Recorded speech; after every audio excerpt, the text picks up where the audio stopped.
Kenyan newspaper review: Mt Kenya MPs hide in fear of backlash after passing Gachagua's impeachment.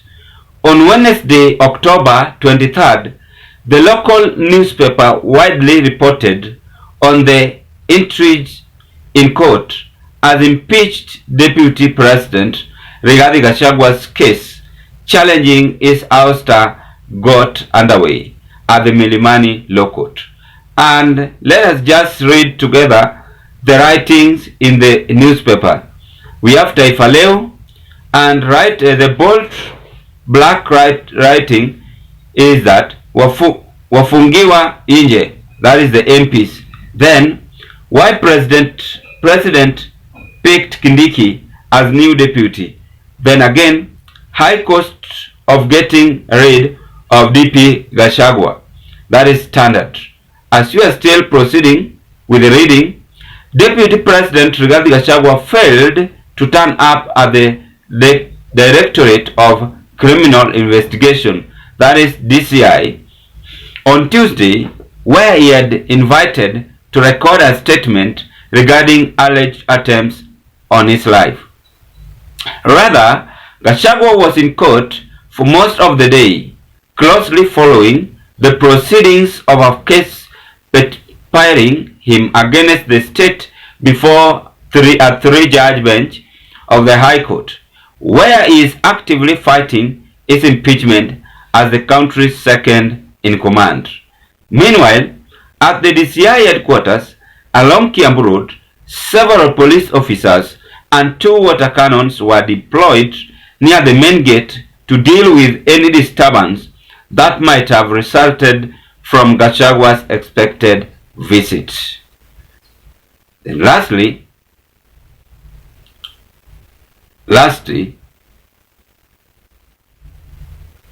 the publication reported that in the wake of the impeachment of Gachagua, some MPs, particularly from Mt Kenya, find themselves trapped in fear, unable to visit their constituencies due to public outrage.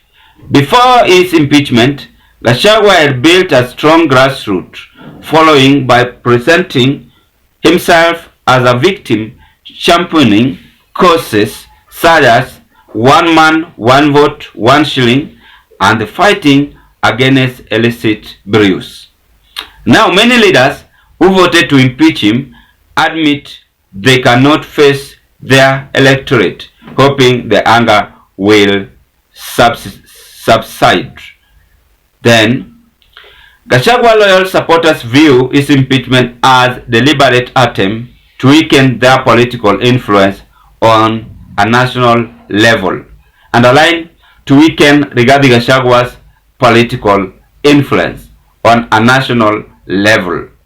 Most of us, the MP speaking, especially those who supported Gachagua's outstar, are having rough time. It is like being in lockdown. We can't move freely. When we do visit friends, we use small and recognized cars to avoid being spotted by our electorate. Out of fear of being booed or dressed down, one MP confessed. To make it worse, they are using big vehicles, doing nothing in their constituencies. Another MP added, our political advisors have cautioned us to halt our grassroots interactions because the people do not want to hear from us. We had hoped for a deputy president replacement from the larger Mt Kenya West to calm the situation. Ladies and gentlemen, as you are still proceeding with this political topic of discussion, what you must be aware and what is now trending in this country, that Rigathi Gachagua still remains the deputy president. Kithure Kindiki have not taken any oath as the new deputy president. And that is why yesterday Ruto had fear that he never trusted the Supreme Court over Rigathi Gachagua's case, which is still going on. Now, The big mistakes which the MPs did is that they were cheap and easy to be convinced. They never understand that anything they do, there must be a negative result, and they are now experiencing that negative result. Not only Mt Kenya's MP are being chased or are no longer being trusted by the electorate. We have several MPs across the country who are no longer being seen even in public after humiliating the deputy president, Rigathi Gachagua, and they were used, and a line used by William Ruto's administration because of political interest. Africans or any human being in this world hate the truth. In some occasions, Rigathi was speaking the truth. For instance, the issue of government shareholders. When we flash back and review that signatures which were made by William Ruto and those who are in UDA government, the top government official, Musalia Mudavadi, they signed the agreement. We have Moses Masika Wetangula. He signed the agreement. We have Amason Kingi. He also signed the agreement. Several of them. So I don't see if Rigathi have committed any sin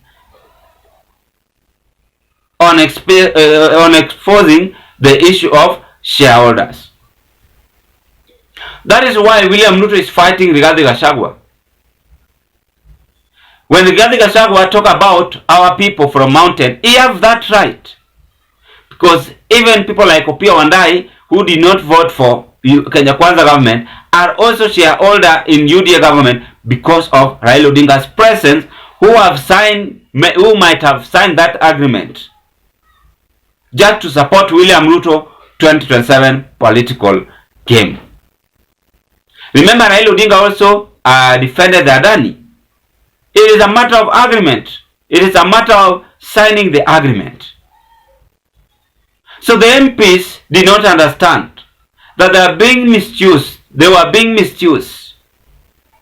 That is why I keep on telling you here that any leader watching me, you must have that firmness as a leader. You should not just behave like a chameleon, but understand that whatever you do, there must be do it with a precaution, because you never know what is going to happen ahead of you. Total embarrassed, and it's a kind of mass exodus walkout from Mt Kenya's MP as they fear their life, and even the big vehicles which they used to work with or to drive in going various places in their constituencies, they're no longer using them. Why? It's because they are feeling guilty. What they did to Rigathi Gachagua was wrong. They are feeling guilty. Unapangia binadamu, Mungu pia anampangia. Yote ni hali ya dunia. And there is no permanent situation. Leadership will come and go. Yesterday I was just watching a video clip of the former Daniel Toroitich Arap Moi, President Moi and Kibaki. When Kibaki visited Moi in the hospital, how they used to talk. Then I perused the comments. The comments were negative, saying that this is a lesson which Ruto should also learn. That there is no permanent power. So I'm also feeling for Rigathi Gachagua. Even if we differ in politically, if Uhuru had that chance, then he could have done to William Ruto what he have done to Rigathi Gachagua right now. But Uhuru never have that chance, because he also felt as a human being. It means that Ruto is a heartless president. Is a heartless leader, convincing MPs, misusing leaders in this country. And leaders, we can now confirm that you are not ready to follow our constitution. Kama ni mambo ya impeachment, Rigathi Gachagua could have worked with William Ruto, as I am repeating it, for 5 good years. Then after that, contract yao iishe. Saa hii msijitokeze kwa mtandao kukuja kusema oh, we assist you. I can't assist the MPs who are misused and dumped. Mkule kiburi yenu. In fact, if it is good, the voters from your constituencies should not even vote you in again for 2027, because you are weak leaders who never understand the politics of this country. Ladies and gentlemen, what are your conclusions on these remarks? I rest my case at this point, and I appreciate you so much for your always great support in this channel. We are still proceeding, and may God bless you. Bye bye.